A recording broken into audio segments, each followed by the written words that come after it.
जी dear student, chapter number 2 का मुताला हमारा जारी है और हम इसकी थ्योरी पढ़ रहे हैं चैप्टर नंबर 2 के स्टार्ट की। तो पहले लेक्चर्स के अंदर हमने ज़कात के मुतालिक पढ़ा है, उशर के मुतालिक पढ़ा और लास्ट लेक्चर के अंदर हमने जो है वो विरासत के मुतालिक पढ़ा और उसकी 2 एग्जांपल सॉल्व की। अब इस लेक्चर के अंदर हम मज़ीद 2 एग्जांपल से उन चीज़ों को हाईलाइट करेंगे कि विरासत कैसे निकाली जाती है। तो हम अपनी मिसाल की तरफ बढ़ते हैं। मिसाल नंबर 3 है कि एक शख्स है कि जो कि जायदाद छोड़कर वफात पा गया है। उसकी जायदाद की कुल मालियत है 3,30,000 रुपये। अगर उसने पीछे 3 बेटियां छोड़ी हों तो हर एक बेटी का हिस्सा जो है वो आपने मालूम करना है। अगर उसने 3 बेटियां छोड़ी हैं, 3 बेटियां हैं, इसका मतलब है बेटा कोई नहीं है। तो अब जरा हिस्सा वो आपने याद रखना है जो पीछे मैंने आपको पिछले लेक्चर के अंदर बताए थे। तो सबसे पहले लिखेंगे जायदाद की कुल मालियत कितनी है। ये आपने ना डियर स्टूडेंट एक चीज़ का ख्याल करना है, ये आपने इसी तरह जो क्वेश्चन को ना राइट डाउन कर लेना है, इसकी जो डिस्क्रिप्टिव साइड होती है, ताकि आपके लिए क्वेश्चन करना आसान हो।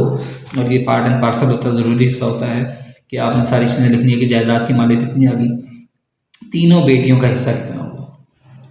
तीनों बेटियों का हिस्सा अगर बेटा मौजूद नहीं है तो वो मैंने आपको बताया था 2/3 हिस्सा होगा। ठीक है, तो तीनों बेटे के हिस्से की मालियत हम निकाल लेंगे 3,30,000 ज़रब 2/3।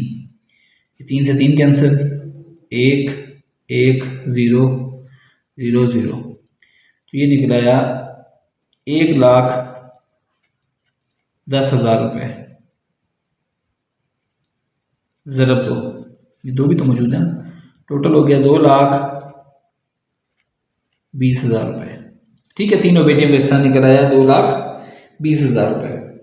अब हमने तो हर एक बेटी का हिस्सा निकालना है। हर एक बेटी का हिस्सा निकालने के लिए क्या करेंगे, 2,20,000 यानी कि बेटियों का जो कुल हिस्सा निकला है उसका एक हिस्सा निकाल देंगे। टोटल 3 है, एक हिस्सा निकालने के लिए 1/3 कर देंगे। तो ये हमारे पास इसका जो आंसर आएगा वो जनाब आएगा, आपने इसको तकसीम कर लेना इस तरह करके, जैसे मैं आपको बताता हूँ। 2,20,000 तकसीम 3, 3 सते 21। ठीक है, ये 1 बचा, यहाँ से 0 उतारें, 3 तिया 9, फिर ये 1 बचा, फिर ये 0 उतारें, 3 तिया 9, फिर 1 बचा, फिर ये 0 उतारें, 3 तिया 9, फिर ये 1 बचा, फिर ये 0 उतारें, 3 तिया 9। अब 1 बचा, लेकिन हमारे पास अब जो है वो जीरोस ख़त्म हो चुकी हैं। तो क्या करेंगे, मैंने को लिख दिया 1 2 3 4, 1 4 3 रह गया था। अब हमारे पास रह गया 1, अब क्योंकि 0 मौजूद नहीं इसलिए ऊपर लगाएंगे इशारिया और यहाँ लगाएंगे 0, तो 3 तिया 9।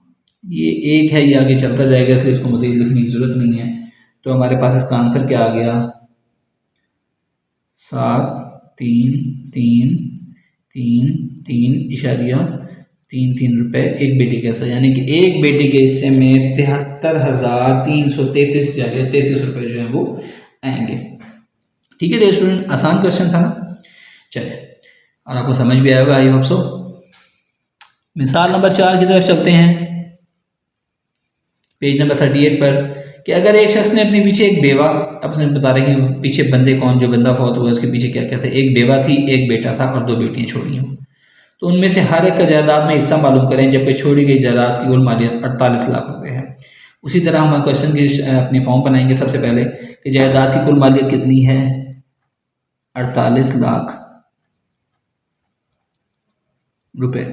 बेवा का हिस्सा तो मैंने आपको बताया है कि जब हमारे पास औलाद मौजूद हो तो फिर बेवा का हिस्सा निकालना जो है हमारे आसान होता है। आसान क्या होता है, इस्लाम की शरीयत में बताया हुआ है, वो है 1/8वां हिस्सा उसका।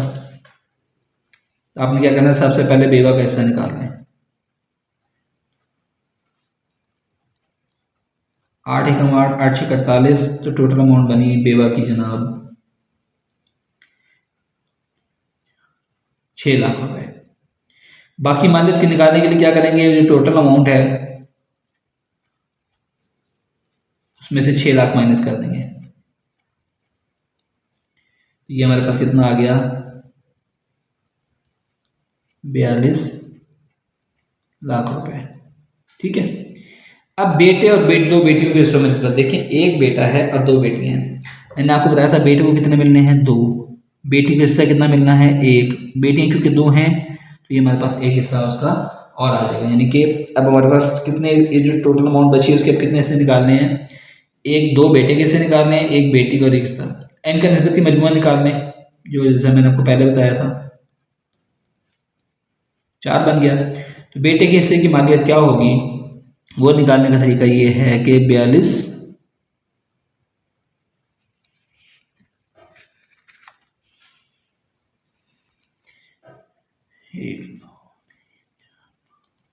बेटे के कितने हिस्से हैं, 2, टोटल हिस्से कितने हैं, 4, तो उसको हम इस तरह करेंगे यानी 2/4। तो ये अब जब इसको तकसीम करेंगे तो हमारे पास क्या आ जाएगा, 2 एकम 2, 2 दूनी 4, 2 एकम 2, 2 दूनी 4 और 2 एकम 2, बाकी 0 जैसे के वैसे। तो यानी कि बेटे का हिस्सा आ गया जनाब 21 लाख रुपए। ठीक हो गया। अब हर एक बेटी का हिस्सा हमने इसमें निकालना है। तो हमारे पास अमाउंट कितनी है टोटल जो बची है, बेवा का हिस्सा निकाल के, और हमारे क्यों निकालना है बेटी का हिस्सा, तो 1/, बेटी का एक हिस्सा है तो 1/4। जब एक का निकालेंगे तो दूसरे का ऑटोमेटिक नहीं निकलेगा। इसको जब हम इसको तकसीम करेंगे तो हमारे पास 21 लाख का हाफ होता है 10,50,000 रुपए।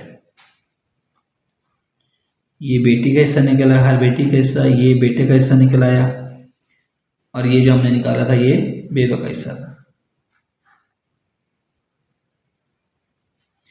तो डियर स्टूडेंट, इसी के साथ हमारा ये टॉपिक आज का ख़त्म होता है। इस टॉपिक के अंदर 2 हमने एग्जांपल्स की हैं। आई होप कि आपको समझ आई होंगी। अगर कोई चीज़ समझ नहीं आती आप कमेंट सेक्शन में मुझसे पूछ सकते हैं। Thank you.